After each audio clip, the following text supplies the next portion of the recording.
దేవునితో ఈ సమయం ప్రతి ఉదయం నీ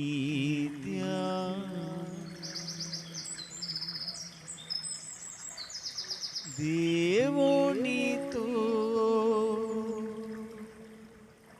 ఈ సమయం ప్రతి ఉదయం నీ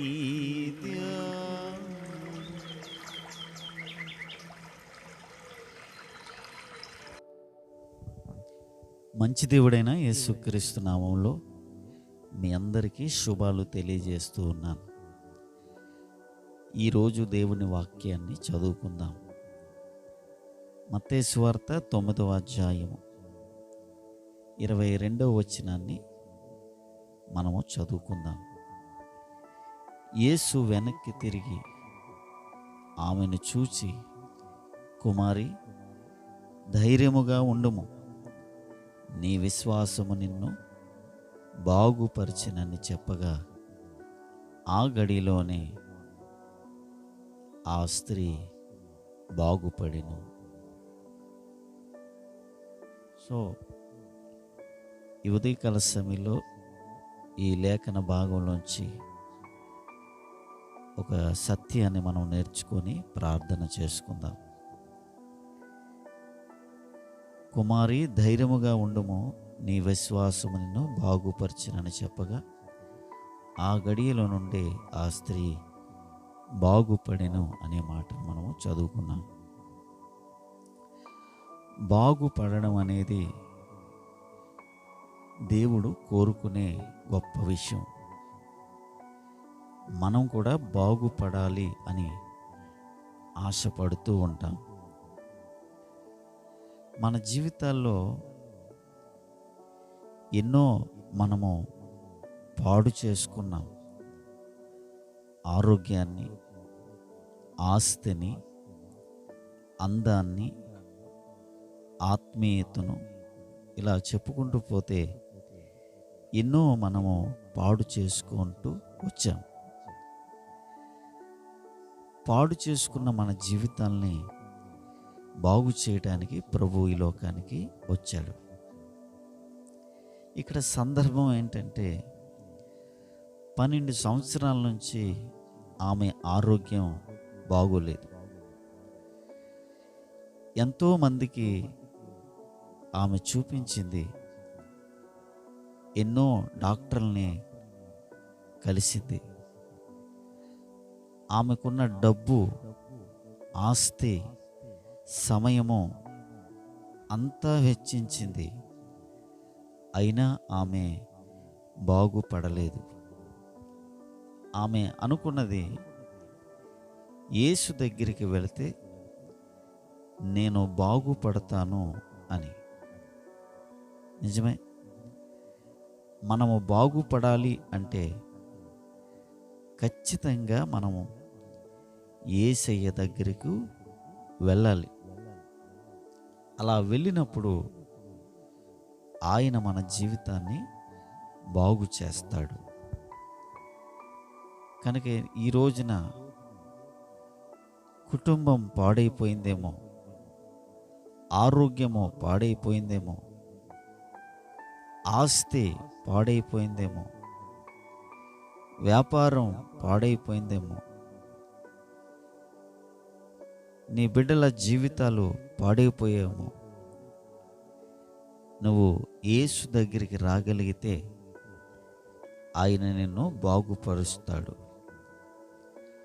ఈ ఉదయకాల సమయంలో ఈ శ్రేష్టమైన మాట మీరు వినండి. పరిస్థితులను బట్టి బాధపడద్దు.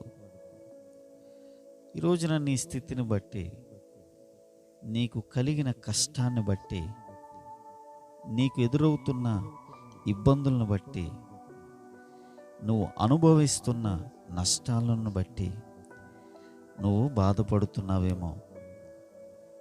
బాధపడద్దు, బాగుపడతావు.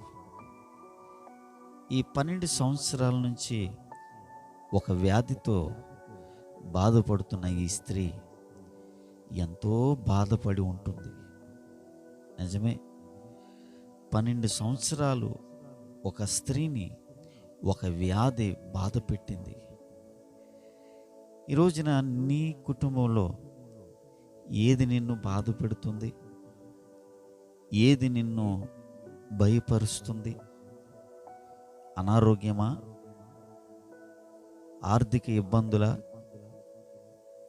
ఏదో తెలియని ఒక అంశము నిన్ను బాధ పెడుతూ ఉండొచ్చు. ఆ బాధను బట్టి ఎన్నోసార్లు నువ్వు భయపడ్డావు, బెంగపడ్డావు. అయితే ఈ ఉదయకాల సమయంలో దేవుని వాక్యంలోంచి ఒక దేవుని సేవకుడిగా ఈ మాట మీకు అందిస్తున్నాను. నీకు కలుగుతున్న కష్టాలను బట్టి నువ్వు బాధపడద్దు, బాగుపడతావు అనే ఒక మంచి మాట ఈ ఉదయం నీ హృదయంలో భద్రపరుచుకో. ఈ మాటను బట్టి నువ్వు ధైర్యం తెచ్చుకో. బాధపడిన సందర్భాల్లోంచి బయటికి రా. ఎందుకంటే నువ్వు యేసు దగ్గరికి వచ్చావు కాబట్టి 100% ఖచ్చితంగా బాగుపడతావు. ఈరోజు బాధపడద్దు, బాగుపడతావు. నీ పిల్లల జీవితం పాడైపోయిందని బాధపడుతున్నావు కదూ? లేదు, వాళ్ళు ఖచ్చితంగా బాగుపడతారు. నీ వ్యాపారం పాడైపోయిందని బాధపడుతున్నావు కదూ? లేదు లేదు, ఖచ్చితంగా బాగుపడతావు. నీకు అనారోగ్యం కలిగిందని, ఎన్ని మందులు వాడినా తగ్గట్లేదని, ఎంతమంది డాక్టర్లను కలిసినా ఈ వ్యాధి పోవట్లేదని బాధపడుతున్నావు కదూ? లేదు, ఈ ఉదయం ఈ మాట ద్వారా నువ్వు ధైర్యం తెచ్చుకో. నీ వ్యాధి నుంచి బాగుపడతావు. ఇలాగన చెప్పుకుంటూ పోతే ఎన్నో విషయాలు దైవ గ్రంథంలో మనం చూస్తాం. కనుక ఈ ఉదయకాలం సమయంలో ఈ శ్రేష్టమైన మాట నీ హృదయంలో భద్రపరచుకో. విశ్వాసం ఉంచుము. విశ్వాసము ద్వారా దేవుడు కార్యాలు చేస్తాడు. కనుక బాధపడుతూ కూర్చోవడం వల్ల ఏమీ ఉపయోగం ఉండదు. కనుక బాధపడుతున్నావు, భయపడుతున్నావు, నీ బాధ అనేక మందికి చెప్పుకుంటున్నావు. ఏమండి, అలా కాకుండా నీ బాధను బట్టి కాక నీ బాధను బాగుపరిచే దేవుని దగ్గరికి వచ్చి నీ బాధ అంతా చెప్పుకోగలిగితే దేవుడు సహాయము చేస్తాడు. కనుక ఈ ఉదయకాల సమయంలో ఈ మాటను బట్టి, ప్రభువా, ఎన్నోసార్లు నాకు కలిగిన కష్టాన్ని బట్టి నేను బాధపడుతూ వచ్చాను. అయితే ఈ ఉదయం బాధపడద్దు, బాగుపడతావు అనే ఒక అద్భుతమైన విషయం నాకు నేర్పావు. నేను ఇక నుంచి బాధపడను ప్రభువా, ఎందుకంటే నువ్వు బాగుపరుస్తావు.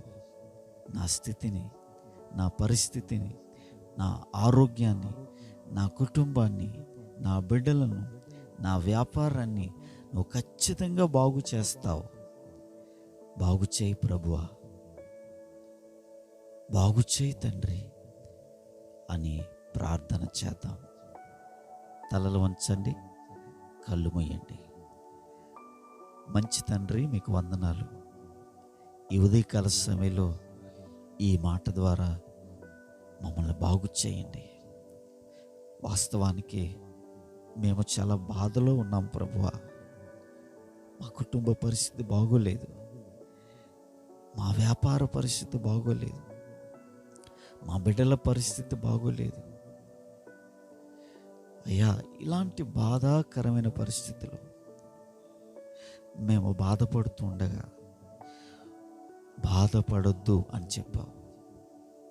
ఇక మేము బాధపడం ప్రభువా, ఎందుకంటే నువ్వు ఖచ్చితంగా బాగు చేస్తావు.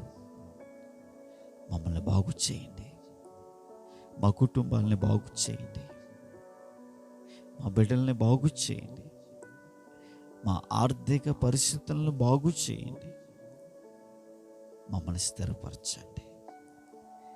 ఈ ఉదయం నీ స్వరం వినడానికి మీరు మాకు ఇచ్చిన సహాయాన్ని బట్టి నిన్ను స్తుతిస్తూ యేసు నామములో ఈ ప్రార్థన అడుగుచున్నాము తండ్రి, ఆమేన్.